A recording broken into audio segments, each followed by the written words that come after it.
ಓದಿದ್ದು ಬೆಳೆದಿದ್ದೆಲ್ಲ ಕೊಡೋದು. ಬೇರೆ ಬೇರೆ ಊರ ಹೆಸರು ಹೇಳಿದ್ರಿ, ಹಂಗಂದ್ರೆ ಟೀಮ್ ಅನ್ನು ನೀವು ಹೆಂಗ್ ಬಿಲ್ಡ್ ಮಾಡಿದ್ರಿ? ಅದಾದ್ಮೇಲೆ ಸೇರಿನ ಕೆಲಸ ಮಾಡಿದೆ, ಅದ್ರ ಜೊತೆ ಡ್ರೈವರ್ ಆಗಿ ಮಾಡಿದ್ದೇನೆ, ಟ್ಯಾಕ್ಸಿ ಡ್ರೈವರ್ ಓಡಿಸಿದ. ನಾವೆಲ್ಲ ರಂಗಭೂಮಿ ಕಲಾವಿದರಾಗಿರೋದ್ರಿಂದ ಎಲ್ಲ ಸಿಕ್ಕಿದ್ದು ನಾವು ಅಲ್ಲಿ ಬೇರೆ ಬೇರೆ ತಂಡದವರು ಇದ್ದಾರೆ ಇದರಲ್ಲಿ, ಮತ್ತೆ ಬೇರೆ ಬೇರೆ ಭಾಗದವರು ಅಲ್ಲಿ ನಾವು ನಾಟಕ ಮಾಡ್ತಿರೋದ್ರಿಂದ ಅಂಡ್ ನಾನು ಪುಸ್ತಕದಲ್ಲೂ ಬರ್ದಿರೋ ಹಾಗೆ ಎಲ್ಲ ಸಿನಿಮಾ ಹುಚ್ಚಿರೋರು. ಅಷ್ಟರೊಳಗಡೆ ನೀವು ಮೋಟಿವೇಶನ್ ಕಳ್ಕೊತೀರಿ ಅನ್ನುವಂಥದ್ದು ಒಂದು ಭಯ ಇರ್ಬೋದು. ತುಂಬ ಟೈಮ್ ಹಿಡಿಯುತ್ತೆ ಪುಸ್ತಕ ಮಾರಿ ಅದರಿಂದ ಬರೋ ದುಡ್ಡಲ್ಲಿ ನಾವು ಸಿನಿಮಾ ಮಾಡೋದು. ಸೊ ಏನೋ ಆಗುತ್ತೆ, ಏನೋ ಮಾಡುತ್ತೆ, ಯಾರೋ ಒಬ್ರು ಬರ್ತಾರೆ ಪ್ರೊಡ್ಯೂಸ್ ಮಾಡ್ತಾರೆ, ಯಾರೋ ಒಬ್ರು ಬರ್ತಾರೆ ಚಾನ್ಸ್ ಕೊಡ್ತಾರೆ. ಇವಾಗಲೂ ಅದೇ ಥರ ಕೂತ್ರೆ ಮತ್ತೆ ಇನ್ನೊಂದು 3 ವರ್ಷ ಕಳೆದೋಗ್ಬೋದು. ಹೌದು, ನಮ್ಮ ಕತೆ ಟೈಮ್ಲೆಸ್. ಬಟ್ ಬಜೆಟ್ ತುಂಬಾ ಹೈ ಇತ್ತು, ನಾವೆಲ್ಲ ಹೊಸಬರಾಗಿದ್ವಿ, ಬಟ್ ಅದು ಸೆಟ್ ಆಗಲಿಲ್ಲ. ಆವಾಗ ಒಂದಿಷ್ಟು ಬೇರೆ ತರ ಏನಾದ್ರು ಮಾಡೋಣ ಅನ್ನೋ ಪ್ಲಾನ್ ಆಗಿತ್ತು. ಸೊ ಅದು ಬೇಡ, ಅದನ್ನ ಹಾಳು ಮಾಡೋದು ಬೇಡ ಸ್ಕ್ರಿಪ್ಟ್ ಅನ್ನ, ಮತ್ತೆ ಕಮ್ಮಿ ಬಜೆಟ್ ಅಂತ ಹೋಗಿ ಹೊಸ ಸ್ಕ್ರಿಪ್ಟ್ ಮಾಡೋಣ ಅಂತ ಹೇಳಿ ಕಮ್ಮಿ ಬಜೆಟ್ ಇವಾಗ ಸ್ಕ್ರಿಪ್ಟ್ ಮಾಡ್ಕೊಂಡಿದ್ದೀವಿ. ಈಗ ನಿಮ್ಮ ಫ್ಯಾಮಿಲಿ ಟೈಮ್ ಏನ್ ಇದರಲ್ಲಿ ಆಗ್ತಾ ಇದೆ ಅಂತ? ನಮ್ಮಪ್ಪ ಅಂದ್ರೆ ಜಾಸ್ತಿ ಮಾತಾಡಿದ್ರು ನಮ್ಮಪ್ಪರು. ಕೇಳಿದಾಗ ಆಯ್ತು ಸರಿ ಏನು ಮಾಡ್ತೀವಿ ಮಾಡು ಅಂತ ಸಪೋರ್ಟ್ ಮಾಡಿ ನಿಂತಾರ್ರಿ. ಬಟ್ ನಂದು ಲಿಮಿಟ್ ಇರೋದು 30 ಜನ, ಅದ್ರಿಂದ ನಾ ಮಾಡಿದ್ವಿ ಇಲ್ಲ ಅಂತ ಮತ್ತೆ ಕರ್ಕೊಂಡು ಹೋಗ್ಬಿಡ್ತಾರೆ, ಇಲ್ಲ ಟ್ಯಾಕ್ಸಿ ಕೊಟ್ಟು ಕಾರ್ ಓಡಿಸೋದು ಕೊಡು ಅಂತ ಹೇಳ್ಬಿಡ್ತಾರೆ. ಇದು ಅದ ರೀ, ಗಟ್ಟಿತನ ಅದ ರೀ, ನಡ್ಸ್ಕೊಂಡು ಹೋಗ್ತೀವಿ. 2022 ಶುರುವಾಗಿದೆ, ಆಗಲ್ಲ ಅಂತ ಅನ್ನೋದಾದ್ರೆ ನಾವೇ ಬಿಟ್ಟಿರ್ತೀವಿ. ಆ ಟೀಮ್ ನಮ್ಮಲ್ಲಿ ಅದ ರೀ, ಆ ಇದ್ದಿದ್ಕ ಹಂಗೆ ನಡ್ಸ್ಕೊಂಡು ಹೋಗ್ತೀವಿ. ನಮಸ್ಕಾರ, ನಾನು ಗಂಗಾ. ಒಂದು ಸಿನಿಮಾ ಮಾಡ್ಬೇಕಂದ್ರ ಅಷ್ಟು ಈಸಿ ಕೆಲಸ ಅಂತೂ ಅಲ್ಲನ. ಯಾಕಂತಂದ್ರ ಅದಕ್ಕೆ ಅದರದೇ ಆದಂಥ ಬಜೆಟ್, ಟೀಮ್ ವರ್ಕ್ ಮತ್ತು ಒಳ್ಳೆ ಕತೆ ಬೇಕು. ಈ ಮೂರರಾಗ ಒಂದಿಲ್ಲ ಅಂದ್ರೂ ಅದೊಂದು ದೊಡ್ಡ ಸಮಸ್ಯೆ ಅಂತಾನೆ ಹೇಳ್ಬೋದು. ಅಂಥದ್ರೊಳಗ ಇಲ್ಲಿ ಎಲ್ಲ ರಂಗಭೂಮಿ ನಟರು ಸೇರ್ಕೊಂಡು ಒಂದು ಸಿನಿಮಾ ಕಥೆಯನ್ನ ಹಲವಾರು ಪ್ರೊಡ್ಯೂಸರ್ಸ್ಗಳಿಗೆ ಹೇಳಿದ್ರು, ಹಿಂಗೆ ಮಾಡ್ತೀವಿ ಹಂಗೆ ಮಾಡೋಣ ಅಂತ. ಆದರೆ ಎಲ್ಲ ಪ್ರೊಡ್ಯೂಸರ್ಸು ನಮಗೊಂದು ಅವಾರ್ಡ್ ವಿನ್ನಿಂಗ್ ಸಿನಿಮಾ ಬೇಡ, ನಮಗೊಂದು ಕಮರ್ಷಿಯಲ್ ಹಿಟ್ ಬೇಕು ಅನ್ನುವಂಥ ಮಾತನ್ನು ಕೇಳಿ ಕೇಳಿ ಸಾಕಾಗಿ ಈ ಒಂದು ತಂಡ ಏನು ಮಾಡಿದ್ರು ಅಂದರೆ, ನಮ್ಮ ಕಥೆಯನ್ನು ನಾವೇ ಯಾಕೆ ಹೇಳಬಾರ್ದು, ನಮ್ಮ ದುಡ್ಡಲ್ಲಿ ಯಾಕೆ ಮಾಡಬಾರ್ದು ಅನ್ನುವಂಥದ್ದನ್ನು ತಂದಿಟ್ಟಿದ್ದು ನಮ್ಮ ಇಲ್ಲಿಗಲ್ ತಂಡ. ಹಾಗಂದ್ರೆ ಈ ಒಂದು ಇಲ್ಲಿಗಲ್ ತಂಡ ನಿಧಿ ಅಂತಕ್ಕಂಥ ಒಂದು ಪುಸ್ತಕ ಬರೆದು ಆ ಪುಸ್ತಕ ಸೇಲ್ ಮಾಡಿ ಅದರಿಂದ ಬಂತಕ್ಕಂಥ ದುಡ್ಡನ್ನು ಆ ಸಿನಿಮಾಗೆ ಯೂಸ್ ಮಾಡ್ಬೇಕಂತ ಅಂದ್ಕೊಂಡಿದ್ದಾರೆ. ಹಾಗಂದ್ರೆ ಇಲ್ಲಿಗಲ್ ತಂಡದ ಒಂದು ಲೀಗಲ್ ಪ್ರಯತ್ನಕ್ಕೆ ನಮ್ಮೆಲ್ಲರ ಒಂದು ಶುಭ ಹಾರೈಕೆ. ಈ ಒಂದು ತಂಡ ನಮ್ಮ ಜೊತೆ ಅದಾರ. ನಮಸ್ತೆ ಸರ್. ನಮಸ್ಕಾರ. ಎಸ್, ಈಗ ನಿಮಗೆಲ್ಲ ನಾನು ನಿಮ್ಮ ಪರಿಚಯ ನಾನು ಹೇಳೋದಕ್ಕಿಂತ ನೀವು ಹೇಳಿದ್ರು ಭಾಳ ಚಲೋ ಆಗ್ತೈತಿ. ಸರ್, ನಿಮ್ಮಿಂದ ಶುರು. ನಮ್ಮೂರು ಕಲಬುರ್ಗಿ ರೀ, ಹಾಂ. ಇರೋದು ಒಂದು 8 ವರ್ಷದಿಂದ ಬೆಂಗಳೂರಿನಾಗ ಇದ್ದೀನಿ ರೀ. 2020 ದೃಶ್ಯ ರಂಗ ತಂಡ ಅಂತ ಸೇರ್ಕೊಂಡ್ರಿ. ಬಸವನಗುಡಿ ದಾಕ್ಷಿಣಿ ಭಟ್ ಗುರುಗೌಡ್ರಿ, ನೀನಸಂ ಗುರುಗೌಡು. 2 ವರ್ಷ ಅದಾದ್ಮೇಲೆ ಸಿನಿಮಾಗೆ ಬಂದರೆ ಈಗ ನಿಧಿ ಟೀಮಿಗೆ ಸೇರಿದ್ರಿ. ಸರ್, ನೀವು? ನನ್ನ ಹೆಸರು ಕೌಶಿಕ್ ಅಂತ, ಮೂಲತಃ ಸಕಲೇಶ್ಪುರ. ಸೊ ನಾವೆಲ್ಲ ಒಂದೇ ಟೀಮ್, ದೃಶ್ಯದವರೇ. ಸೊ ಇವಾಗ ಸಿನಿಮಾ ಸೀರಿಯಲ್ ಕೆಲಸ ಮಾಡಿ ಇವಾಗ ನಮ್ಮದೇ ಸಿನಿಮಾ ಮಾಡೋಣ ಅಂತ ಇದೀಗ ಸಿನಿಮಾ ಶುರುವಾಗಿದೆ. ನನ್ನ ಹೆಸರು ಗುರುಪ್ರಸಾದ್ ಅಂತ. ನನ್ನ ಊರು ಚಾಮರಾಜನಗರ. ನಾನು ಓದಿದ್ದು ಬೆಳೆದಿದ್ದೆಲ್ಲ ಕೊಡಗು. ಇವಾಗ ಬೆಂಗಳೂರು ಬಂದು 6 ವರ್ಷ ಆಯಿತು. ಸಿನಿಮಾ ಸೀರಿಯಲಲ್ಲೆಲ್ಲ ಕೆಲಸ ಮಾಡಿದ್ದೀನಿ.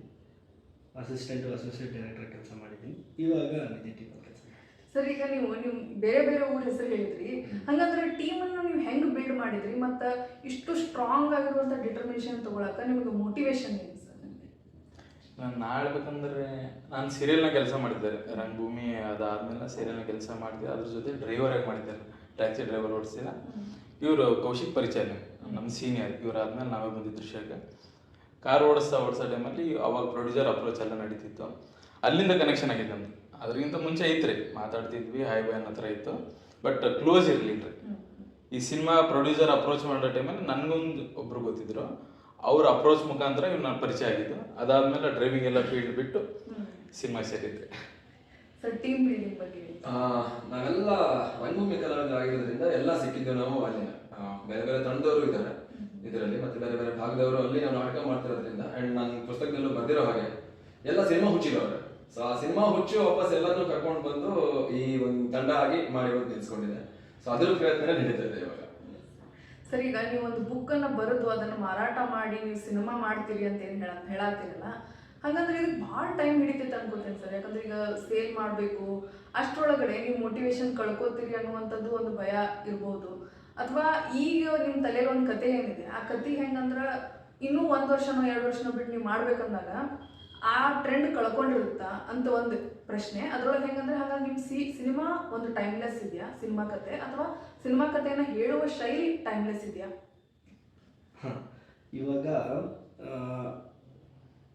ನಾವು ತುಂಬ ಟೈಮ್ ಹಿಡಿಯುತ್ತೆ ಪುಸ್ತಕ ಮಾರಿ ಅದರಿಂದ ಬರೋ ದುಡ್ಡಲ್ಲಿ ನಾವು ಸಿನಿಮಾ ಮಾಡೋದು. ಪುಸ್ತಕ ಮಾರೋ ಪ್ರೋಸೆಸ್ಸೇ ತುಂಬ ದೊಡ್ಡದು, ತುಂಬ ಟೈಮ್ ಹಿಡಿಯುತ್ತೆ ಅಂತ ಯೋಚನೆ ಮಾಡ್ತಾ ಕೂತ್ರೆ 1-2 ವರ್ಷ ಹಿಡಿಬೋದಾ, 1 ವರ್ಷ ಹಿಡಿಬೋದಾ, ಯಾವುದೋ ಒಂದು ಟೈಮು ಆ ಟೈಮ್ ಹಿಡಿಯುತ್ತೆ ಅಂತ ಕೂತ್ಕೊಂಡು ಏನೂ ಮಾಡದೇ ಇದ್ದರೆ ಆ ಟೈಮ್ ಹಂಗೆ ಹೋಗಿರುತ್ತೆ. ಹಂಗೆ ಕಳೆದ 2 ವರ್ಷ 3 ವರ್ಷ ನಾನು ಕಳೆದಿರೋದು.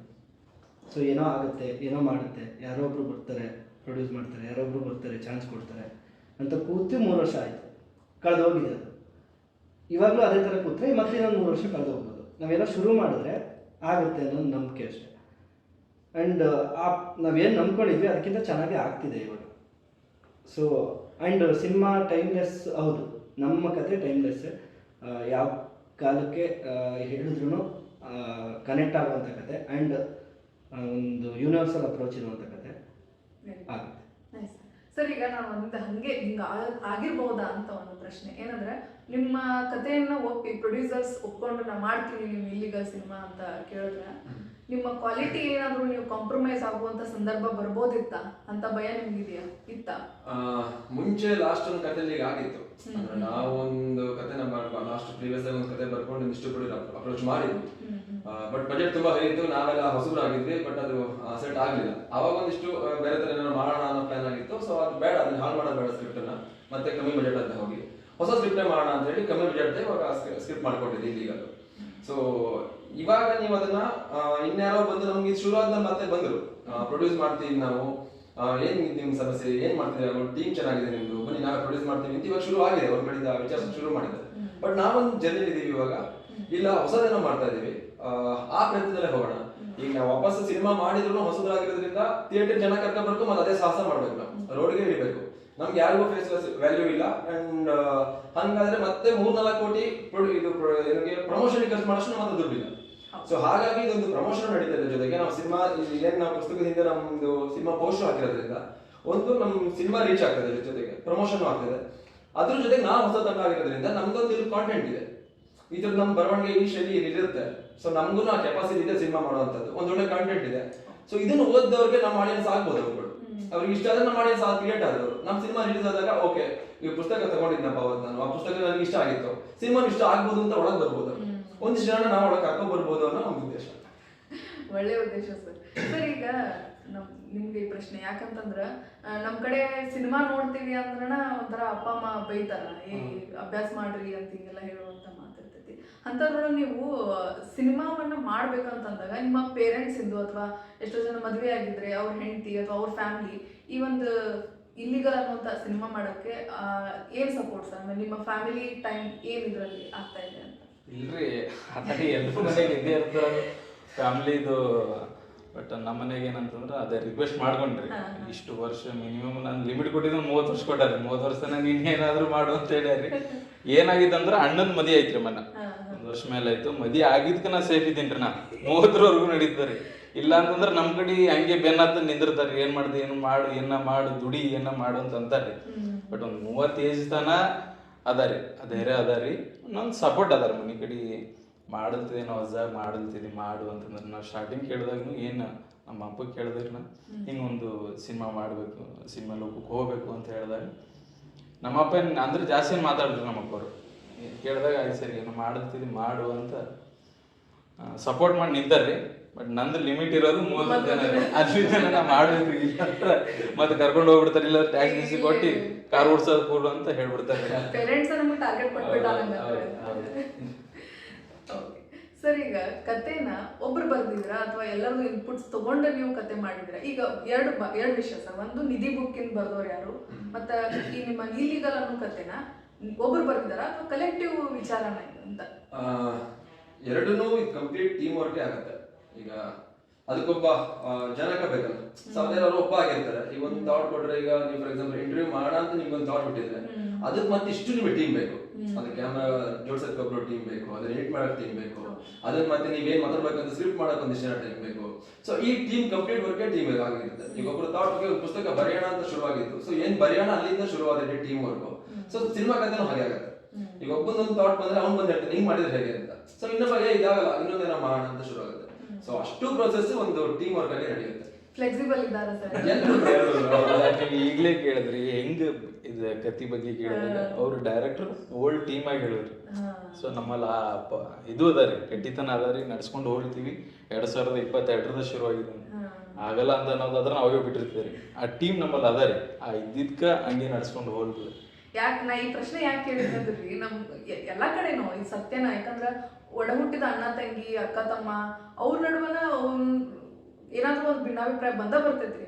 ಅಂತದ್ರೊಳಗ ನೀವು ಎಲ್ಲೋ ಕರ್ನಾಟಕದ ಯಾವ್ದಾವ್ದೋ ಮೂಲೆಯೊಳಗಿಂದ ಬಂದವರು ಮತ್ತು ಅದು ಡಿಫ್ರೆನ್ಸ್ ಆಫ್ ಒಪಿನಿಯನ್ ಏನಿರ್ತೈತಿ ಇದ್ದೇ ಇರ್ತೈತಿ. ಸೊ ಅದನ್ನ ನೀವು ಹೆಂಗ್ ಕೋಪ್ ಅಪ್ ಮಾಡ್ತೀರಿ ಅಂತ ಹೇಳಿದೆ. ಬಟ್ ನೀವು ಆಲ್ರೆಡಿ ನಿಮ್ ಮಾತು ಕೇಳಿ ಹೌದೌದ್ರಿ, ನಾವು ಏನಿಲ್ರಿ ರಂಗಭೂಮಿ ಆಗಿರೋದ್ರಿಂದ ನಾವು ಕಲಿಯೋದೇ ಅದನ್ನ, ಆ ಟೀಮ್ ವರ್ಕ್ ಕಲ್ಸೋದೇ ರಂಗಭೂಮಿ. ಸೊ ಅದನ್ನ ಮೇನ್ ಆಗಿ ಕಲ್ತಿರ್ತೀವಿ ಅಲ್ಲಿ. ಸೊ ಅಲ್ಲಿಂದ ಇನ್ನೊಂದು ಮೇನ್ ಪಾಯಿಂಟ್ ಸಿನಿಮಾ ಆಗ್ಬೇಕಂತ. ಸೊ ಏನೇ ಜಗಳ ಬಂದ್ರು ವಾಪಸ್ ಅದ್ ನೆನಪಾಗುತ್ತೆ. ಓಕೆ, ಕೆಲಸ ಮಾಡ್ಬೇಕನ್ನೋ ತಲೆಗೆ ಬರುತ್ತೆ, ವಾಪಸ್ ಅಲ್ಲಿಂದ ಸರಿ ಆಗುತ್ತೆ, ಕೆಲಸ ಮುಂದೆ ಹೋಗುತ್ತೆ. ಗುದ್ದಾಡ್ಬಿಡ್ತೀವ್ರಿ ರಾತ್ರಿ, ಗುದ್ದಾಡ್ ಮಾತು ಮುಂದೆ ನಡಿ ನಡಿ ನಡಿ ಕೆಲಸ ಶುರು ಆಗ್ಬಿಡುತ್ತೆ. ಹೇಳ್ತಾರಲ್ಲ ಗಂಡ ಹೆಂಡತಿ ಜಗಳ ಸೂರ್ಯ ಹುಟ್ಟೋ ತನಕ ಅಷ್ಟೇ ನಿಮ್ ಜಗಳ. ಒಟ್ಟಿಗೆ ಸಿನಿಮಾ ಇರೋದ್ರಿಂದ ಮತ್ ಬಿಟ್ಟು ಹೋಗಿ ಇನ್ನೇನು ಮಾಡಕ್ ಬರಲ್ಲ. ಸೊ ಅದನ್ನೇ ಮಾಡ್ಬೇಕು, ಬೆಳಗ್ಗೆ ಎದ್ದೆಲ್ಲ ಒಟ್ಟಿಗೆ ಕೆಲ್ಸಕ್ಕೆ ಹೋಗ್ಬೇಕು. ಹಿಂಗಾಗಿ ಎಷ್ಟು ಜನ ಇದ್ರಿ ಸರ್ ನಿಮ್ ಟೀಮ್ ಒಳಗಡೆ? ಇಲ್ಲಿ ಕೋರ್ ಕೆಲಸ ಮಾಡೋ ನಾವು 15 ಜನ ಇದೀವಿ. ಸೊ ಅದನ್ನ ಬಿಟ್ಟು ಬೇರೆ ಕಡೆ IT ಕಂಪ್ನಿ ಹೋಗ್ಕೊಂಡು ಡಬ್ಬಿಂಗ್ ಮಾಡ್ಕೊಂಡು ಇನ್ನೊಂದಿಷ್ಟು ಬೇರೆ ಬೇರೆ ಕೆಲಸಗಳನ್ನ ಮಾಡ್ಕೊಂಡು ಬರೋರೆಲ್ಲ ಸೇರಿ ಒಟ್ಟಾಗಿ ಒಂದು 40-45 ಜನ ಇದೀವಿ ಅಂತ. ಸೊ ನೀವು ಏನ್ ನಂಬ್ತೀರಾ ಸರ್ ಇವಾಗ ಈ ಒಂದು ಸಿನಿಮಾ ಅಥವಾ ರಂಗಭೂಮಿ ಅಥವಾ ಸೀರಿಯಲ್ ಬೆಳ್ಳಿ ಪರದೆ ಆಗಿರ್ಲಿ ಎಲ್ಲದರೊಳಗೂ ನೀವು ಇರೋದ್ರಿಂದ ನಿಮ್ಮ ಪರ್ಸನಲ್ ಲೈಫ್ಗೆ ಪರ್ಸನಲ್ ಟೈಮ್ಗೆ ಅಫೆಕ್ಟ್ ಆಗ್ತೈತಿ ಅಂತ ನಿಮ್ಗೆ ಅನ್ಸುತ್ತಾ? ನಿಮ್ಗೆ ಅನ್ಸುತ್ತಾ ಸರ್? ಆ ಥರ ಅನ್ಸಿದ್ದಿದ್ರೆ ಇಲ್ಲಿ ಬರ್ತಾನೆ ಇರಲಿಲ್ಲ. ಒಂದು ಬಂದಿದ್ದೀವಿ ಅಂದರೆ ಇದೇ ನನ್ನ ಪರ್ಸ್ನಲ್, ತುಂಬ ಪರ್ಸ್ನಲ್ ಅಂದರೆ ಸಿನಿಮಾನೇ ನನ್ನ ಮೇನು. ಸಿನಿಮಾ ಬಿಟ್ಟು ನೆಕ್ಸ್ಟು. ಸೊ ಆ ಥರ ಅನ್ಸಲ್ಲ ನನಗಂತೂ. ಸರ್ ಇನ್ನೊಂದು ಪ್ರಶ್ನೆ, ಇದು ಒಂಥರ ಹೆಂಗಂದ್ರೆ ನೀವು ಭಾಳ ಮಂದಿಗೆ ನಿಮ್ಮ ಕತೆ ಹೇಳಿದಿರ, ಇಲ್ಲಿಗಲ್ ಪಿಕ್ಚರ್ ಹಿಂಗೈತಿ ಕತೆ ಹಿಂಗೈತ್ರಿ ಸರ್ ಅಂತಂದು. ಇಷ್ಟರೊಳಗೆ ಯಾರೋ ಒಬ್ಬರು ಪ್ರೊಡ್ಯೂಸರ್ ಈ ಕತೆ ಚಲೋ ಐತಿ ಮಾಡೇ ಬಿಡು ತಡಿ ಅಂತಂದು ನಿಮಗೆ ಹೇಳಾರ ಮಾಡಿಬಿಟ್ರೆ ಅದೊಂದು ಭಯ ಆಯ್ತಾ ಸರ್ ನಿಮಗೆ? ಇಲ್ಲ, ಈ ಕತೆ ನಾವು ಜಾಸ್ತಿ ಜನಕ್ಕೆ ಹೇಳೇ ಇಲ್ಲ. ಒಂದಿಷ್ಟು ಜನಕ್ಕೆ ಹೇಳಿದ್ವಿ, ಬಟ್ ಆ ಪ್ರೊಡ್ಯೂಸರ್ಸ್ ಎಲ್ಲ ನಾವು ಕತೆ ಹೇಳುವಾಗ ನಮಗೆ ಗೊತ್ತಿರುತ್ತೆ ಎಷ್ಟು ಹೇಳ್ಬೇಕಂತ. ಸೊ ಅದು ಅವ್ರಿಗೆ ಈ ಕತೆ ತಗೊಂಡು ಹೋಗಿ ಮಾಡಿದ್ರು ಅವ್ರು ಬೇರೆ ತರದಲ್ಲಿ ಮಾಡ್ಬೋದು. ಬಟ್ ನಾವೇನ್ ಅನ್ಕೊಂಡಿದ್ದು ಆ ತರ ಅವ್ರಿಗೆ ಮಾಡಕ್ ಸಾಧ್ಯ ಇಲ್ಲ. ಸೊ ನಾವು ಅದೇ ಕತೆ ಇಟ್ಕೊಂಡು ನಾವು ಮಾಡಿದ್ರೆ ಎಕ್ಸಿಕ್ಯೂಷನ್ ಬೇರೆ ತರ ಇರುತ್ತೆ, ಸ್ಕ್ರೀನ್ ಪ್ಲೇ ಬೇರೆ ತರ ಇರುತ್ತೆ. ಸೊ ಇದು ನಮ್ದಾಗೆ ಇರುತ್ತೆ, ಅದು ಅವ್ರದಾಗೆ ಇರುತ್ತೆ. ಸೊ ಅಷ್ಟು ಮಾತ್ರ ಬಿಟ್ಕೊಟ್ಟಿರ್ತೀವಿ ಎಲ್ಲಾ ಕಡೆ ಕತೆ ಹೇಳುವಾಗ. ಸೊ ಹಂಗಾಗಿ ಸೇಫ್ ಇದೆ. ಸರ್ ಈಗ VFX, ಸಿನಿಮಾಟೋಗ್ರಫಿ, CGI ಅದು ಇದು ಏನೇನೋ ಎಫೆಕ್ಟ್ಸ್ ಅದು ಇದೆಲ್ಲ ಅಂದ್ರೆ ಬಹಳ ತಂತ್ರಜ್ಞಾನ ಒಳ್ಳೇದಿರ್ಬೇಕು ಅಂದ್ರ ಸಿನಿಮಾ ಓಡ್ತೈತಿ ಅಂತ ಮಾತಾಡ್ತಾರೆ ಸರ್, ನಾನು ಕೇಳಿದ್ದೆ. ಹಂಗಾಗಿ ಈ ಒಂದು ತಂತ್ರಜ್ಞಾನ ಇದನ್ನೆಲ್ಲ ನೀವು ಅಂದ್ರೆ ನೀವು ಟೀಮ್ ಮಾಡಾಕತ್ತೀರೋ ಅಥವಾ ಬೇರೆ ಇದ್ರ ಜೊತೆ ರಿಲೈ ಆಗತ್ತೀರಾ ಅಂತ? ಎಸ್, ಇದಕ್ಕೆ ನನಗೆ ಮೈನಾಗಿ ಅನ್ಸೋದು ಅದೆಲ್ಲ ಇರಬೇಕು. ಅದೆಲ್ಲಕ್ಕಿಂತ ಇಂಪಾರ್ಟೆಂಟ್ ಎಮೋಷನ್. ಒಬ್ಬ ಆಡಿಯನ್ಸ್ ಕನೆಕ್ಟ್ ಆಗೋದು ಆ ಮುಂದೆ ನಡೀತಿರೋ ಕ್ಯಾರೆಕ್ಟ್ರಲ್ಲಿರೋ ಎಮೋಷನ್ ನನಗೆ ಬರಬೇಕು. ಅವ್ನು ಅಳ್ತಿದ್ದಾನೆ ನನಗೆ ಬರಬೇಕು. ಆ ರಸೋತ್ಪತ್ತಿ ಆಗಬೇಕು. ಅದ್ರ ಮೇಲೆ ಎಫೆಕ್ಟ್ಸು ಎಲ್ಲ ಬರೋದು. ತುಂಬ ಎಫೆಕ್ಟ್ಸು ಎಲ್ಲ ಚೆನ್ನಾಗಿ ತಂತ್ರಜ್ಞಾನ ಫುಲ್ಲು ಹೈ ಕ್ವಾಲಿಟಿಲಿ ಮಾಡಿರೋ ಸಿನಿಮಾ ಏನೂ ಹುಟ್ಸಲ್ಲ. ಆ ಥರ ಸಿನಿಮಾಗಳು ಇದೆ. ಏನೂ ಇಲ್ದೇ ಸುಮ್ಮನೆ ಒಂದು ಹ್ಯಾಂಡಲಲ್ಲಿ ಕ್ಯಾಮ್ರಾ ಇಟ್ಟು ತುಂಬ ಇಷ್ಟ ಆಯಿತು ಅನ್ನೋ ಥರ ಸಿನಿಮಾಗಳು ಇದೆ. ಸೊ ನಾನು ನಂಬೋದು ಎಸ್ಪೆಷಲಿ ಎಮೋಷನ್ ಇದ್ದರೆ ಸಿನಿಮಾ ವರ್ಕ್ ಆಗುತ್ತೆ. ಅದ್ರ ಮೇಲೆ ಆ ಎಮೋಷನ್ ತರ್ಸಕ್ಕೆ VFX ಬೇಕು, ಆ ಎಮೋಷನ್ ತರ್ಸಕ್ಕೆ ಏನೋ ಒಂದು ಬೇಕು ಟೆಕ್ನಿಕಲಿ ಅಂದರೆ ಅದು ಓಕೆ. ಸೊ ಟೆಕ್ನಿಕಲಿ ನಾನು ಸ್ಟ್ರಾಂಗ್ ಇದ್ದೀನಿ, ಏನೋ ಕೊಡ್ತೀನಿ, ಸಿನಿಮಾ ಜನ ಇಷ್ಟಪಡ್ತಾರೆ, ನಾನು ದುಡ್ಡು ಇಷ್ಟು ಖರ್ಚು ಮಾಡಿದ್ದೀನಿ, ಜನ ಇಷ್ಟಪಡ್ತಾರೆ. ಇಲ್ಲ, ಎಮೋಷನ್ ಇನ್ವೆಸ್ಟ್ ಮಾಡಿದ್ದೀನಿ, ಅದನ್ನು ತರಿಸ್ತೀನಿ ನಾನು ಅನ್ನೋ ಕೆಪಾಸಿಟಿ, ಕನ್ವಿಕ್ಷನ್ ಇದ್ದರೆ ಆಗುತ್ತೆ. ಸರ್ ಈಗ ನೀವು ನಿಮ್ಮ ಇನ್ವೆಸ್ಟ್ಮೆಂಟ್ ಅಂದ್ರೆ ಈಗ ನೀವು ಜನರ ಒಂದು ಎಲ್ಲಾ ಜನರು ನೀವು ಪ್ರೊಡ್ಯೂಸರ್ಸ್, ಎಷ್ಟು ಜನ ಬುಕ್ ಖರೀದಿ ಮಾಡ್ತಾರೆ ಎಲ್ಲರೂ ಪ್ರೊಡ್ಯೂಸರ್ಸ್.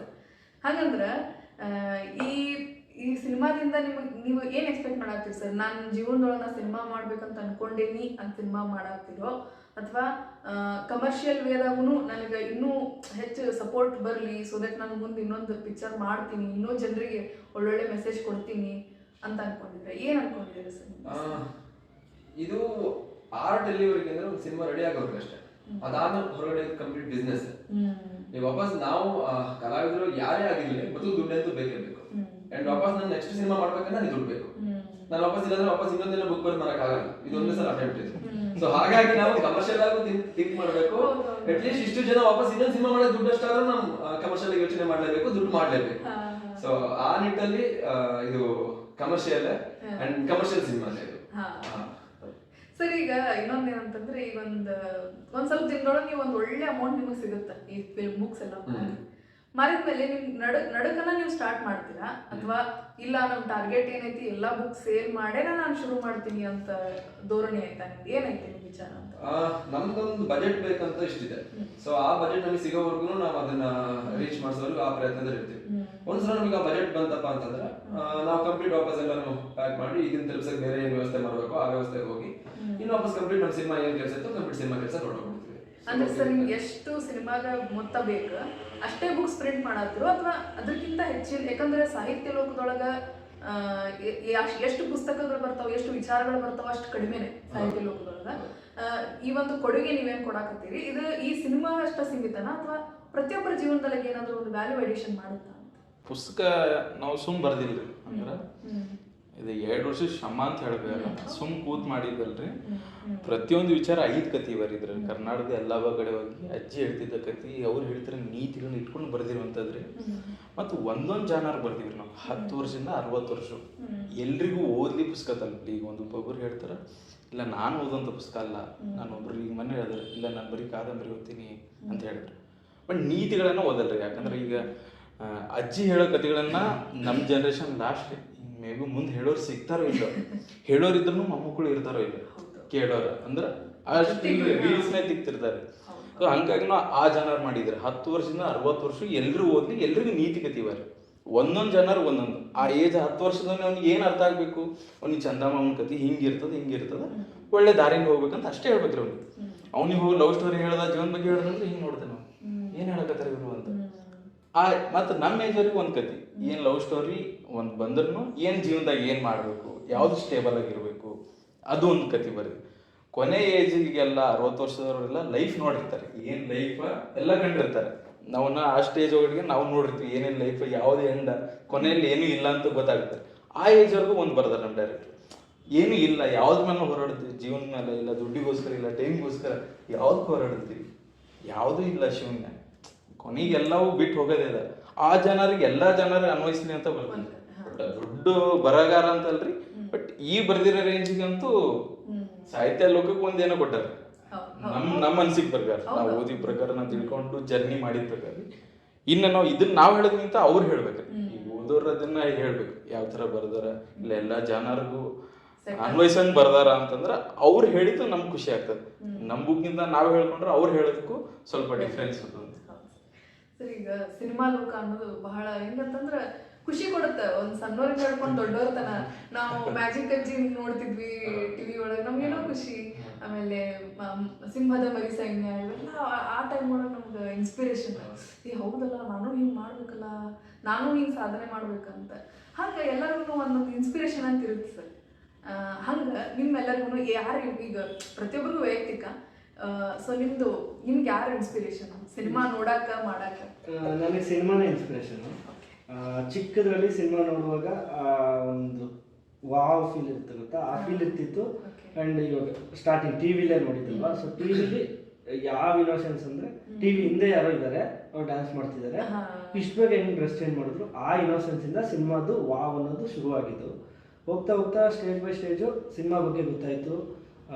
ಇದೊಂದು ಪ್ರೊಫೆಷನ್ನು, ಇದನ್ನು ಮಾಡ್ತಾರೆ ಅಂತ ಗೊತ್ತಾಗೋ ಹೊತ್ತಿಗೆ ಸಿನಿಮಾದ್ದು ಕನಸು ಬೇರೆ ಊರ್ಬಿಟ್ಟಿತ್ತು. ಸೊ ನನಗೆ ಸಿನಿಮಾಗೆ ಇನ್ಸ್ಪಿರೇಷನ್ನು ಪರ್ಸನ್ ಅಲ್ಲ, ಸಿನಿಮಾನೇ. ಅದೇ ಇವ್ರು ಹೇಳಂಗೆ ವಾಪಸ್ ಅಲ್ಲಿಂದಾನೆ ಆ ಕ್ಯೂರಿಯಾಸಿಟಿ ಹುಟ್ಟೋದೇ ಅಲ್ಲಿಂದ. ನನ್ನ ಚಿಕ್ಕದೆಲ್ಲ ಸಿನಿಮಾ ಕೂತ ನೋಡ್ಬೇಕಾದ್ರೆ ನಮ್ಗೆಲ್ಲವೂ ಆಶ್ಚರ್ಯನೇ ಅದು, ಹೆಂಗೆ ಸಾಧ್ಯ ಇದು ಅಂತ. ಸೊ ಅಲ್ಲಿ ಇತ್ತು, ಬಟ್ ಸಿನಿಮಾ ಇಂಡಸ್ಟ್ರಿ ಬರೋ ಯಾವ ಪ್ಲಾನು ಇರ್ಲಿಲ್ಲ. ಬಟ್ ಅದು ಯಾವಾಗ ಹೆಂಗೆ ಬಂದೆ ನನ್ಗೂ ಗೊತ್ತಿಲ್ಲ. ಹೌದೌದು, ನಾನು CA ಮಾಡ್ತಿದ್ದವನು ಡ್ರಾಪ್ ಔಟ್ ಮಾಡಿ ಕಡೆ ಬಂದಿದ್ದು, ಬಟ್ ಅದೇನು ಟ್ರಿಗರ್ ಮಾಡಿ ಕರ್ಕೊಂಡು ಬಂತು ನನ್ಗೆ ನಿಜವಾಗ್ಲೂ ಗೊತ್ತಿಲ್ಲ.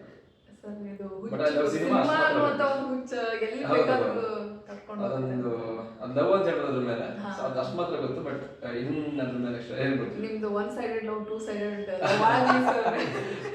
ಸಿನಿಮಾನ ನಿಮ್ಮನ್ನು ಪ್ರೀತಿಸ್ತೀವಿ ಸರ್. ನಿಮ್ಗೆ ಯಾರು ಇನ್ಸ್ಪಿರೇಷನ್? ಇಲ್ರಿ, ನಂದು ಅದೇ ಹೇಳಿದ್ದೀನಿ, ನಾ ಏನು ಹೇಳಿ ಅಂತ ಯೋಚನೆ ಮಾಡಿ ಬಂದಿದ್ದೆ 2014ನೇ ನಾನು ಸಿನಿಮಾ ಅಂತ ಅನ್ಕೊಂಡು ಬಂದಿದ್ದೆ.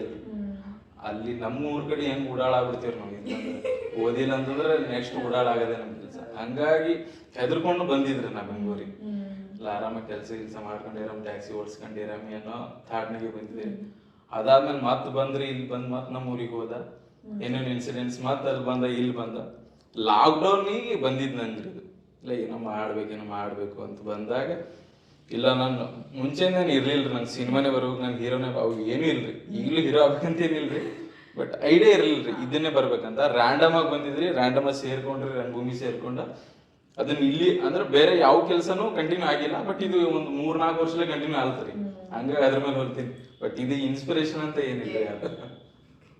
ಸರ್, ಈಗ ನಮ್ ಕಡೆ ದಸರಾದಾಗ ಬನ್ನಿ ತಗೊಂಡ್ ಬಂಗಾರದಂಗಿರೋಣ ಅಂತ ಒಂದ್ ಮಾತು ಹೇಳ್ತಾರೆ. ಅದೇ ನಿಮಗ್ ಹಂಗ ನೀವು ನಿಧಿ ಪುಸ್ತಕ ತಗೋರಿ, ನಿಮ್ಗೆ ಬಂಗಾರದಂತ ಪುಸ್ತಕ ಕೊಡ್ತೀನಿ, ಮತ್ತ ನೀವು ಎಲ್ಲರೂ ಪ್ರೊಡ್ಯೂಸರ್ಸ್ ಆಗ್ರಿ ಅಂತ ನೀವು ಹೇಳಕ್ ಹೊಂಟಿರಿ. ಅಂದ್ರೆ ನೀವು ಎಲ್ಲರಿಗೂ ಇಷ್ಟು ದೊಡ್ಡ ಜವಾಬ್ದಾರಿನ ನೀವು ಹೊತ್ಕೊಂಡಿದ್ದೀರಿ. ಸೊ ಇದ್ರ ಬಗ್ಗೆ ನಿಮ್ಮ ಅಭಿಪ್ರಾಯ ಏನು ಸರ್? ಈ ಒಂದು ಜವಾಬ್ದಾರಿ ಬಹಳ ದೊಡ್ಡ ಜವಾಬ್ದಾರಿ, ಯಾಕಂದ್ರೆ ಜನರಿಗೆ ನೀವು ಪ್ರಾಮಿಸ್ ಮಾಡಾಕ್ತೀವಿ, ನಾವು ಒಂದು ಒಳ್ಳೆ ಸಿನಿಮಾ ತಗೊಂಡ್ಬರ್ತೀವಿ, ಈಗ ನಿಮ್ಗೆ ಒಳ್ಳೆ ಪುಸ್ತಕ ಕೊಡಾಕತ್ತೀವಿ, ಇದ ನಮ್ ಟ್ರೈಲರ್, ಇದನ್ನ ನೋಡ್ರಿ, ನಿಮ್ಗೆ ಒಳ್ಳೆ ಸಿನಿಮಾ ತೋರಿಸ್ತೀನಿ ಅನ್ನೋ ಜವಾಬ್ದಾರಿ ನಿಮ್ಮ ಮೇಲೆ ಜಾಸ್ತಿ ಐತಿ. ಇದ್ರ ಬಗ್ಗೆ ನಿಮ್ಮ ಒಪಿನಿಯನ್ ಏನು ಸರ್? ನನ್ಗನ್ಸದ್ ನಾನು ಈ ಪುಸ್ತಕ ಮಾರಿ ನಾನು ಒಳ್ಳೆ ಸಿನಿಮಾ ಕೊಡ್ತೀನಿ ಅಂತ ಹೇಳ್ದಲೆ ಹೋಗಿದ್ರು ನಾನು ಒಳ್ಳೆ ಸಿನಿಮಾನೇ ಕೊಡ್ಬೇಕು, ಇಲ್ಲ ಜನ ಬಂದು ನೋಡೋಣ. ಈಗ ನಾನು ಪುಸ್ತಕ ಮಾತಿನಕ್ಕೆ ಒಳ್ಳೆ ಸಿನಿಮಾ ಮಾಡ್ಬೇಕು, ಜವಾಬ್ದಾರಿ ಜಾಸ್ತಿ ಆಗಿದೆ. ಇಲ್ಲ ಪ್ರೊಡ್ಯೂಸರ್ ಸಿಕ್ಕಿ ನಾನು ಆರಾಮಾಗಿ ಮಾಡ್ತಿದ್ದು ತೊಂದರೆ, ನನ್ನ ದುಡ್ಡಲ್ಲ ಆಗ್ಲಿಕ್ಕೆ ಇಲ್ಲ. ನನ್ನ ಜವಾಬ್ದಾರಿನೇ ಅದು, ನನ್ನ ಕೆಲಸನೇ ಅದು, ನಾನು ಇಷ್ಟಪಟ್ಟು ಮಾಡ್ತಿರೋದನ್ನೇ ಅದು ಅಂತಂದ್ರೆ ನಾನು ಚೆನ್ನಾಗೇ ಮಾಡ್ಬೇಕು. ಅದನ್ನ ಹೇಗ್ ಮಾಡ್ತಿದ್ದೀನೋ ಅದನ್ನ ಭರವಸೆ ಕೊಟ್ಟು ಮಾಡ್ತಿದ್ದೀನೋ ಮುಂಚೆನೆ, ಇಲ್ಲ ಸಿನಿಮಾ ಆದ್ಮೇಲೆ ನಾನು ಅದನ್ನ ಭರವಸೆ ಕೊಡ್ತೀನೋ ಚೆನ್ನಾಗಿ ಬಂದಿದೆ ಅದು ಮ್ಯಾಟರ್ ನನ್ನ ಪ್ರಕಾರ. ನಾನು ಯಾವ್ದಾದ್ರು ವೇ ಮಾಡ್ತೀನಿ, ನಾನು ಒಳ್ಳೆ ಸಿನಿಮಾ ಮಾಡ್ತೀನಿ, ನಾನು ಅದಕ್ಕೆ ಬಂದಿದ್ದೀನಿ. ಸೊ ನನ್ನ ಪ್ರಕಾರ ಇದು. ಅಂಡ್ ಹೌದು, ಇವಾಗ ಇನ್ನೂ ಜವಾಬ್ದಾರಿ ಜಾಸ್ತಿನೇ ಆಗಿದೆ. ಅಂಡ್ ಮೇನ್ ಆಗಿ ಅದೇನೆ, ನಮ್ದೊಂದು ಕೆಟಗರಿಗೆ ಅಂತ ನಾವು ಈಗ ಪ್ಲಾನ್ ಮಾಡಕ್ಕೆ ಆಗಲ್ಲ ಸಿನಿಮಾ. ಈ ನಮ್ಮ ಸೆಟ್ ಆಫ್ ಆಡಿಯನ್ಸ್ ಇದೆ, ಈಗ ಈ ಜಾನ್ರಾಗೆ ಇಷ್ಟು ಆಡಿಯನ್ಸ್ ಅಂತ ಇದ್ದಾರೆ. ಬಟ್ ನಾವ್ ಇವಾಗ ಏನ್ ಪ್ಲಾನ್ ಮಾಡ್ಬೇಕು, ಒಂದಿಷ್ಟು ಜಾಸ್ತಿ ಎಲ್ಲಾ ಆಡಿಯನ್ಸ್ಗೂ ನಾವು ತೋರಿಸೋ ಸಿನಿಮಾನೇ ಪ್ಲಾನ್ ಮಾಡ್ಬೇಕು. ಅದೊಂದು ಎಕ್ಸ್ಟ್ರಾ ಆಡ್ ಆನ್ ಆಗಿದೆ ಬಿಟ್ರೆ ಇನ್ನೆಲ್ಲ ನನ್ನ ಪ್ರಕಾರ ಸೇಮ್ ಇದೆ. ಏನ್ ಜವಾಬ್ದಾರಿ ಮುಂಚೆ ಇತ್ತು ಅದೇ ಜವಾಬ್ದಾರಿ ಇವಾಗ್ಲೂ ಮಾಡ್ಬೇಕು. ಅಂಡ್ ಮೇನ್ ಆಗಿ ಅದೊಂದು ಥಿಂಗ್ ಆಡ್ ಆಗಿದೆ ಇವಾಗ. ಹೌದು, ಇವಾಗ ಜವಾಬ್ದಾರಿ ಹೆಚ್ಚಿದೆ. ಆದ್ರೆ ಇವಾಗ ಜನಕ್ಕೆ ನಾವು ಪುಸ್ತಕ ಕೊಟ್ಟು, ಹೌದು ನಾವು ನಿಮ್ಮ ಹತ್ರ 200 ರೂಪಾಯಿ ಇಸ್ಕೊಂತಿದೀವಿ, ಅದಕ್ಕೆ ಏನೋ ಒಂದು ಕೊಡ್ತಿದೀವಿ ಅಂತ ಕೊಡ್ತಿಲ್ಲ. ತುಂಬಾ ಜವಾಬ್ದಾರಿಯಿಂದ ಶ್ರಮ ಹಾಕಿ ಮಾಡಿರೋ ಪುಸ್ತಕನೇ. ಇದ್ರ ಮೇಲೆ ನಮಗೆ ನಂಬಿಕೆ ಇದೆ. ಇದೇ ಥರದ್ದು ಇನ್ನೊಂದು ಸಿನಿಮಾ ಕೊಡ್ತೀವಿ ಅಂತ ಹೇಳ್ತಿದ್ವಿ. ಆ ಹೇಳಕ್ ಧೈರ್ಯ ಬಂದಿರೋದೇ ನಾವು ಶ್ರಮ ಹಾಕಿ ಮಾಡಿರೋ ಈ ಪುಸ್ತಕ. ಆ್ಯಂಡ್ ಅದಕ್ಕೆ ನಮಗೆ ಈ ಪ್ರೋಸೆಸ್ಸಲ್ಲಿ ಇಷ್ಟು ದಿನ ಆಗಿರೋದ್ರಲ್ಲಿ ರಿಸಲ್ಟ್ ಕೂಡ ಕಾಣಿಸ್ತಿದೆ. ಕತೆ ಓದಿರೋರು ಆರ್ಗ್ಯಾನಿಕ್ ಆಗಿ ಮೆಸೇಜು ರಿವ್ಯೂಗಳು ನಾವು ಇನ್ನೂ ಸೋಷಿಯಲ್ ಮೀಡಿಯಾದಲ್ಲಿ ಹಾಕಿಲ್ಲ. ತುಂಬ ರಿವ್ಯೂಗಳು ಓದಿದ್ರೇ ನಮಗೆ ಸಖತ್ ಖುಷಿ ಆಗುತ್ತೆ. ಇಷ್ಟೊಂದು ಮತ್ತೆ ವಾಪಸ್ ಮಾಡೋ ದಿನಕ್ಕೆ ಇಲ್ಲ ಇದನ್ನ ಇನ್ನೂ ಮಾಡಬೇಕು ಅನ್ನೋ ಜೋಶ್ ಬರೋದೇ ಆ ರಿವ್ಯೂಗಳಿಂದ. ಸೊ ನಂಬಿಕೆ ಇದೆ, ಖಂಡಿತ ಒಳ್ಳೆಯ ಸಿನಿಮಾ ಕೊಡ್ತೀವಿ. ನಂಬಿಕೆ ಬಂದಿರೋದನ್ನು ಜನಗಳಿಂದನೇ, ಪುಸ್ತಕದ ರಿವ್ಯೂವಿಂದನೇ, ಇಲ್ಲಿವರೆಗೂ ಓದಿರೋದ್ರಿಂದ. ಸೊ ಆರ್ಗ್ಯಾನಿಕ್ ಆಗಿ ಅದು ಇನ್ನೂ ಹೆಚ್ಚಾಗುತ್ತೆ. ತುಂಬ ನೆಗೆಟಿವ್ ಬರೋದು ತುಂಬ ಕಮ್ಮಿ ಅಂತಲೇ ಅಂದ್ಕೊಂಡಿದ್ದೀನಿ. ಇಲ್ಲಿವರೆಗೂ ಬಂದಿಲ್ಲ. ಬಂದ್ರೂ ಅವರು ಹುಡ್ಕ ಅಂತವ್ರೆ, ಅವರು ಅಂಥವ್ರೆ ತಲೆ ಕೆಡಿಸ್ಕೊಳ್ಳಲ್ಲ. ಸೊ ಪಾಸಿಟಿವ್ ಆಗಿರೋದನ್ನೇ ತುಂಬ ಚೆನ್ನಾಗಿ ತಗೊಳ್ತೀವಿ, ಮಾಡ್ತೀವಿ. ನಾನು ಅಷ್ಟು ಹೇಳೋದು ಇದಲ್ರಿ, ಬಟ್ ನಮ್ಗೆ ಅನ್ಸಿದ್ದು ಅದೇ ಮ್ಯಾಮ್. ಈಗ ನಾವು ಇನ್ನೊಂದು ಪುಸ್ತಕ ಕೊಟ್ಟಿವಿ ಅಂತಂದ್ರೆ, ಈಗ ನಾವು ಆಲ್ರೆಡಿ ಇಲ್ಲಿವರೆಗೂ ಸೇಲ್ ಮಾಡಿದ್ದು 7,000 ಕಾಪಿ ಸೇಲ್ ಮಾಡಿದ್ವಿ. ಒಳ್ಳೆ ನಂಬರ್ ಸರ್. ಬಟ್ ನಾವು ಈ ನಂಬಿಕೆ ಮೇಲೆ ಏನಂತಂದ್ರೆ ಈ ಪುಸ್ತಕನೇ ಮೇನ್. ಈ ನಮ್ಗೆ ನೀವು ಹೇಳಿದಂಗ ಫಸ್ಟ್ ಸಿನಿಮಾ ಅಂತ ಅಂದ್ರೂ ಫಸ್ಟ್ ಇದನ್ನ ಔಟ್ಪುಟ್ ಇದನ್ನ ನಂಬುದ್ರು, ಇದನ್ನ ಅವ್ರಿಗೆ ಇಷ್ಟ ಆಯ್ತು. ಸೊ ಇದ್ರಲ್ಲೂ ಒಂದು ಡೈರೆಕ್ಷನ್ ಮುಖಾಂತರ ಅವ್ನು ಸುಮ್ಮನೆ ಕತೆ ಓದಿದ್ರು ಅವ್ನಿಗೆ ಇಮ್ಯಾಜಿನ್ ಬರ್ತದ, ಓ ಏನ್ ಬರಲ್ತಾರ ಅಲ್ಲಿ ಎಲ್ಲಿ ಕತೆಗಳು ಓಡ್ತಿರ್ತ. ಸೊ ಅಲ್ಲಿ ಡೈರೆಕ್ಷನ್ ಮುಖಾಂತರನೇ ಆಯ್ತದ. ಸೊ ಇದನ್ನ ಕನೆಕ್ಟ್ ಆಯ್ತು ಜನಗಳಿಗೆ ಅಂತ, ಓಕೆ ನಂಗೆ ಇಷ್ಟ ಆಯ್ತು, ಮಸ್ತ್ ಕತೆಗಳೆಲ್ಲ ಸರಿಯಾಗವ ಅಂತ ಅನಿಸ್ತು ಅಂತಂದ್ರೆ ಆ ಸಿನಿಮಾನು ಅದೇ ಎಫರ್ಟ್ ಹಾಕಿ ಮಾಡ್ತೀವಿ. ಸೊ ಇದನ್ನ ಕನೆಕ್ಟ್ ಆಯ್ತು ಬಂದ್ರು ಅಂತಂದ್ರೆ ಕನೆಕ್ಟ್ ಆಗಿದ್ಕೆ ಹೋಗಿದ್ರಿ 7,000. ಆ ಕನೆಕ್ಟ್ ಆಗಿದ್ಕೆ ನಾವು ಆ ಸಿನಿಮಾ ಮಾಡಕ್ ಹೊಡ್ತೀವ್ರಿ. ಸೊ ಇದನ್ನ ಕನೆಕ್ಟ್ ಆಯ್ತು ಅಂದ್ರೆ ಅವಾಗ ಸಿನಿಮಾನು ಗೆಲ್ತನೋ ಭರವಸೆ ರೀ. ಬಟ್ ಒಳ್ಳೆ ಸಿನಿಮಾ ಕೊಡ್ತೀವಿ ಅನ್ನೋದು.